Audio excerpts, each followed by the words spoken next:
आणि यानंतर आता बघूयात संतोष देशमुख हत्या प्रकरणातल्या टॉप 9 बातम्या।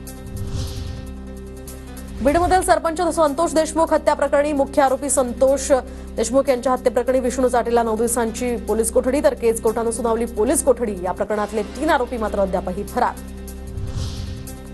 मारहाणीमुळे अतिरक्तस्राव, शॉकमध्ये गेल्याचं संतोष देशमुखांचा मृत्यू। देशमुखांच्या छाती, हातपाय, चेहरा, डोक्यावर मारहाण। पोस्टमॉर्टम रिपोर्टमध्ये माहिती समोर। वाल्मिक कराडला अधिवेशन संपेपर्यंत अटक करा, त्याचे मोबाईल रेकॉर्ड सुद्धा तपासा, पूर्ण गणित लक्षात येईल, आमदार संदीप क्षीरसागर यांची मागणी। वाल्मिक कराडला दादा अटक जर झाली नाही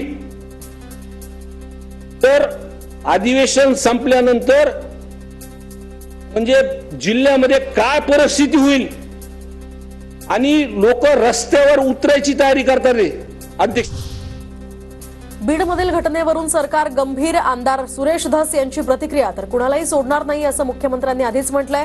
बीडमध्ये 1300 बंदूक परवाने कुणाच्या पालकमंत्र्यांच्या काळामध्ये दिले गेले, असाही उपस्थित केला सवाल।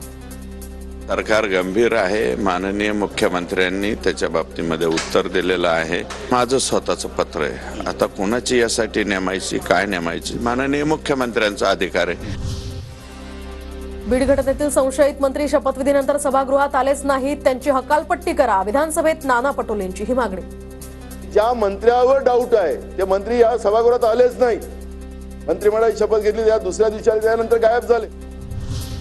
बीडमधील सरपंच मृत्यू प्रकरणावर वाल्मिक कराडच्या प्रश्नावर पंकजा मुंडेंनी बोलणं टाळलं। कोणतीही प्रतिक्रिया न देता त्या निघून गेल्या। तर मुख्यमंत्री फडणवीस आणि या प्रकरणावर उद्या विधिमंडळात बोलणार असल्याची माहिती। बीडमध्ये धनंजय मुंडेंपेक्षा वाल्मिक कराडचं जास्त चालतं। वाल्मिक कराडवर कसं बोलावं अशी धनंजय मुंडेंपुढे अडचण, रोहित पवारांची टीका। संतोष देशमुखांच्या सर्व आरोपींना पकडा, आम्हाला आता सहन होत नाही, न्याय द्या, संतोष देशमुखांचे बंधू धनंजय देशमुख यांची प्रतिक्रिया। बीडमधील कटुता कमी करण्याचा माझा प्रयत्न असेल, शरद पवारांचं विधान। तर शरद पवार हे 21 तारखेला मस्साजोगला जाणार, संतोष देशमुख यांच्या कुटुंबियांची भेट घेणार।